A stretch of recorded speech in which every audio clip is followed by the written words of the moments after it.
Bonjour et bienvenue dans cette nouvelle vidéo. En terminale, vous allez beaucoup manipuler les concepts de vitesse et d'accélération. Avant d'en arriver là, il faut bien comprendre ce qu'est la position d'un système. Reprenons les choses depuis le début. Où se situe ce point? C'est une situation à laquelle on a déjà été confronté en mathématiques.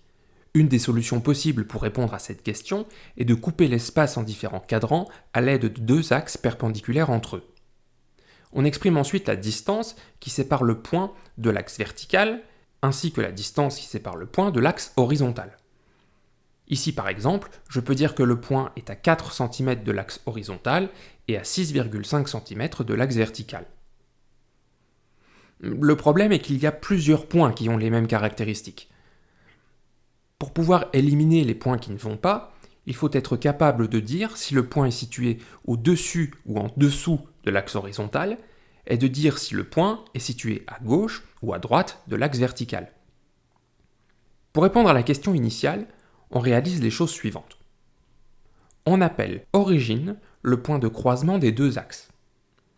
On attribue arbitrairement un sens aux axes. On découpe ensuite les axes en parties égales et on appelle unité la longueur d'une partie.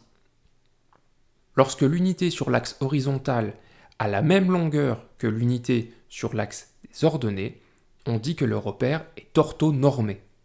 Ortho car les axes sont perpendiculaires entre eux et normé car les unités sont de la même longueur. On mesure ensuite le nombre d'unités qui séparent le point étudié de l'axe vertical. On appelle ceci l'abscisse du point. On mesure le nombre d'unités qui séparent le point étudié de l'axe horizontal, on appelle ceci l'ordonnée. On ajoutera un signe moins quand il faut parcourir l'axe dans le sens inverse pour aller de l'origine au point étudié. Ici, notre point a donc une abscisse égale à 6,5 unités et une ordonnée égale à 4 unités. D'une manière générale, on appelle x la valeur de l'abscisse et y la valeur de l'ordonnée. Pour ce point, on a donc x égale 6,5 unités et y égale 4 unités. Ce nouveau point a une abscisse x égale à moins 14 unités et une ordonnée y égale à moins 7 unités.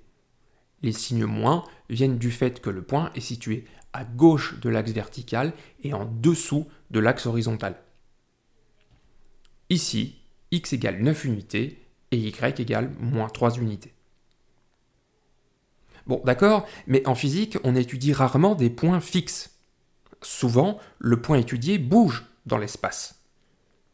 L'ensemble des positions occupées par le point au cours de son mouvement est ce qu'on appelle sa trajectoire. Si on découpe le mouvement en petits intervalles, comme si on avait pris une succession de photos, on peut dire que, au début de l'expérience, à t égale 0 secondes, le point était ici. Une seconde après, à t égale 1 seconde, il était là. Puis encore une seconde après, il était là, et ainsi de suite. Comme le point se déplace en fonction du temps qui s'écoule, eh bien l'abscisse et l'ordonnée du point changent aussi en fonction du temps. X et Y ont une certaine valeur pour t égale 0 secondes, puis une autre pour t égale 1 seconde, etc. Pour distinguer toutes ces valeurs, on va préciser entre parenthèses l'instant auquel les valeurs de X et Y sont mesurées. Par exemple, ici, l'abscisse est notée X, entre parenthèses, t égale 5 secondes, et l'ordonnée est notée Y, entre parenthèses, t égale 5 secondes. Considérons un cas général. Voici la position qu'occupe un point M à un instant t quelconque. On va définir le vecteur reliant les points O et M comme étant le vecteur position du point M à l'instant t. Quelles sont les coordonnées de ce vecteur position? Je rappelle que les coordonnées d'un vecteur reliant deux points A et B sont données de la manière suivante.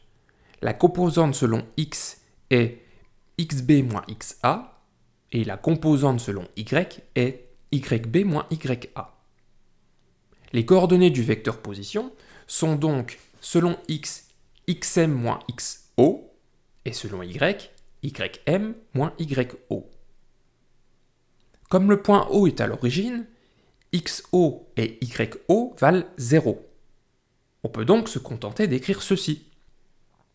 Par ailleurs, comme xm et ym dépendent de l'instant considéré, on va le préciser entre parenthèses et on écrit ceci. Ces équations qui donnent x et y en fonction du temps sont appelées les équations horaires du mouvement. Prenons un premier exemple. Voici les positions successives qu'occupe un point à différents instants. On remarque que le mouvement semble simple. Les points sont alignés, régulièrement espacés, on dirait bien un mouvement rectiligne uniforme. Et c'est le cas. Mais on peut aller plus loin dans la description de ce mouvement en donnant justement les équations horaires. Si on crée un tableau avec les valeurs de t et les valeurs de x correspondantes, on obtient ceci. On peut alors voir que x est égal à 3 fois t moins 6. Je vous laisse mettre pause quelques secondes pour vérifier que ça fonctionne bien. En procédant de la même façon, on peut voir que y est égal à moins 2t plus 7. Pour cet exemple, voici donc les équations horaires du mouvement. Voici un dernier exemple. C'est typiquement le genre de position occupée successivement par un objet lancé avec un certain angle par rapport à l'horizontale. Si vous prenez votre gomme et que vous la lancez dans la pièce, vous verrez qu'elle suit ce genre de trajectoire. Pour pouvoir établir les équations horaires de ce mouvement, il faut que je réalise un pointage vidéo. J'obtiens ainsi un tableau qui donne les valeurs de l'abscisse et de l'ordonnée de l'objet en fonction du temps écoulé. Je peux maintenant tracer l'abscisse du système en fonction du temps écoulé. Je peux demander à l'ordinateur de me fournir une courbe de tendance associée à ces points. Le logiciel m'indique que l'équation de cette courbe de tendance est y égale 17 fois x. Mais prudence! Il faut bien faire attention à ce que le logiciel appelle x et y. Dans notre cas, y est l'abscisse du point et x est le temps écoulé. On peut donc écrire ceci, x égale 17t. Pour l'autre équation horaire, on procède de la même manière. On demande à l'ordinateur de tracer l'ordonnée du système en fonction du temps écoulé, puis la courbe de tendance et son équation, en faisant, encore une fois, attention à ce que le logiciel appelle y et x. On peut donc écrire ceci, y égale moins 4,9t carré plus 10t. Pour ce dernier exemple, les équations horaires du mouvement sont donc celles-ci. Pour résumer, pour étudier le mouvement d'un point, on utilise un repère constitué de deux axes orthogonaux et d'une origine. Le vecteur position d'un point M à l'instant t est le vecteur qui relie l'origine du repère au point M qui est étudié. Les expressions de x et y en fonction du temps écoulé sont les équations horaires du mouvement. Parfois, il faut utiliser une calculatrice ou un ordinateur pour les établir. Merci d'avoir suivi cette vidéo. Assurez-vous d'avoir tout compris pour bien saisir ce qu'il viendra ensuite quand on parlera de vitesse et d'accélération. Si vous avez des questions, comme d'habitude, n'hésitez pas à aller en parler avec votre prof de physique-chimie.